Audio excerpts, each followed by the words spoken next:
Car अभी जो बच्चे 10th में पढ़ रहे हैं, 11th में पढ़ रहे हैं, उन सब के लिए, या 9th में पढ़ रहे हैं, उन सब के लिए बहुत यूज़फुल इन्फॉर्मेशन है। देखिए, जो बच्चे स्पेशली जो आईआईटी या मेडिकल एंट्रेंस एग्जाम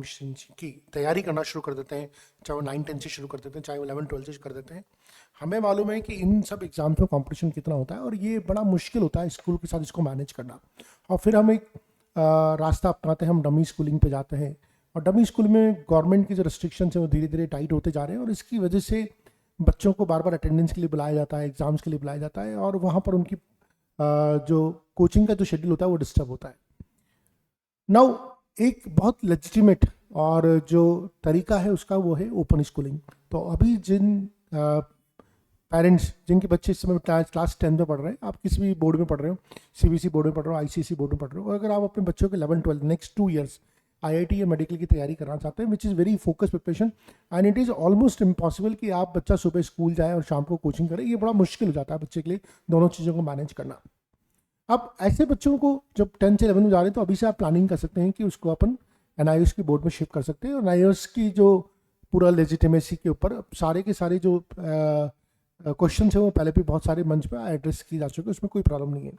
तो एनआईओएस के ऊपर प्लानिंग कर सकते हैं। सेकंड, जो बच्चे अभी 11th में पढ़ रहे हैं, वहाँ पर भी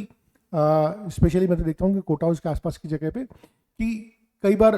बार बार स्कूल में बुलाया जाता है, इंस्पेक्शन होने वाला होता है, कुछ प्री बोर्ड्स होने वाले होते हैं, और उससे बच्चों का एकेडमिक शेड्यूल डिस्टर्ब होता है। तो वो बच्चे भी जो अभी 11th में पढ़ रहे हैं, यानी कि नवंबर 2025 में जो बच्चे 11th में पढ़ रहे हैं, जिन्होंने किसी स्कूल में एडमिशन लिया है, वो अभी भी एनआईओएस में शिफ्ट हो सकते हैं। जी हाँ, अभी भी एनआईओएस में शिफ्ट हो सकते हैं। और एनआईओएस में शिफ्ट होने के लिए क्या डॉक्यूमेंट्स लगेंगे? कुछ नहीं लगेंगे, आपको सिर्फ क्लास 10 की मार्कशीट,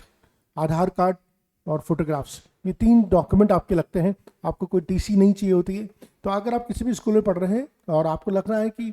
आपका पढ़ाई का शेड्यूल है वो स्कूल की वजह से डिस्टर्ब हो रहा है, तो अगर आपका स्कूल में पढ़ाई अच्छी चल रही है, सब कुछ अच्छा चल रहा है, तो कोई बात ही नहीं है। लेकिन अगर आपको लगता है कि स्कूल की वजह से आपका पढ़ाई का जो हो रहा है वो डिस्टर्ब हो रहा है, तो आप 11th में भी अभी अपना स्कूल छोड़ के एनआईओएस में शिफ्ट हो सकते हैं। और बहुत सारे बच्चे इंडिया में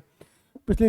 1-2 महीने से जो कैंपेन चल रहा है इंस्टीट्यूट्स के द्वारा, जो अवेयरनेस कैंपेन कराए गए, उससे बहुत से बच्चे हैं जो अब एनआईओएस की तरफ शिफ्ट हो रहे हैं, जो कि एक बहुत फ्लेक्सिबिलिटी देता है लर्निंग की बहुत बड़ी फ्लेक्सिबिलिटी आपको मिलती है। तो आपके दिमाग में कोई भी डाउट हो एनआईओएस के बारे में, तो आप यहाँ पर कमेंट बॉक्स में डाल के पूछ सकते हैं, और will be glad to respond to you. धन्यवाद।